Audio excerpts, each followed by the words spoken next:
3 বছর পৃথিবীতে কোনো খাদ্য হবে না দাজ্জাল যখন আসবে। কয় বছর?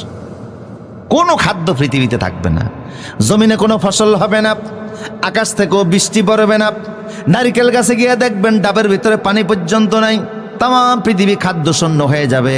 সাহাবায়ে কেরাম বলল, ইয়া রাসূলুল্লাহ, ওই সময় মুমিনরা খাবে কি? রাসূল বললেন, মুমিনদের খাবারের সমস্যা হবে না। মুমিনরা যদি বলে সুবহানাল্লাহ, আলহামদুলিল্লাহ, আল্লাহু আকবার, খালি ফ্যাট আল্লাহ ভরপুর করে দিবে। তো ফ্যাটস যদি ভরেই যায়, চুলা বসানো কি দরকার? কথা কয় না।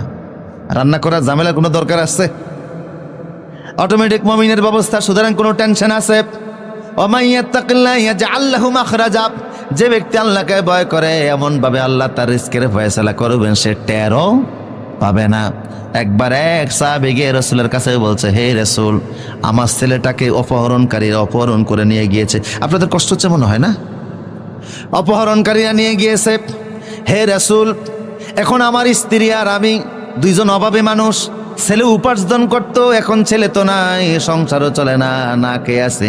রাসূল বললেন, যাও গিয়ে নামাজ পড়ো। কি করো? খেতে যাইতে বলছে, বাজারে যাইতে বলছে, নামাজ পড়ো। উনি নামাজ পড়ে গিয়ে স্ত্রীকে বলছে, খাবার টাবার আসছে না কিছু? বউ কয়, আপনি বাজার করছেন নাকি? কয় না। তাহলে খাবার আসবো কোত্থেকে? আবার গেছে, হে রাসূল, আমার ঘরের ভিতরে কোনো খাবার নাই, স্ত্রী বিপদের মধ্যে আছে, না কে আছে, ছেলের অপহরণ করছে। রাসূল বলেন, যাও নামাজ পড়ো। সুবহানাল্লাহ বলেন। এরকম 3 বার তিনি নামাজে গেছেন। তৃতীয়বার নামাজ পড়ে আসার আগেই স্ত্রী দেখতেছে ঘরের ভিতরে যেই তৎকালীন আমলে ওই আটা গম বাঙ্গানের জন্য জাতা ছিল। কি ছিল? মুরব্বীরা দেখেন নাই জাতা? হ্যাঁ, এগুলি এখন জাদু করে রাখার মতো জিনিস। জাতা ঘুরতেছে আর চারদিক থেকে আটা পড়তে আছে।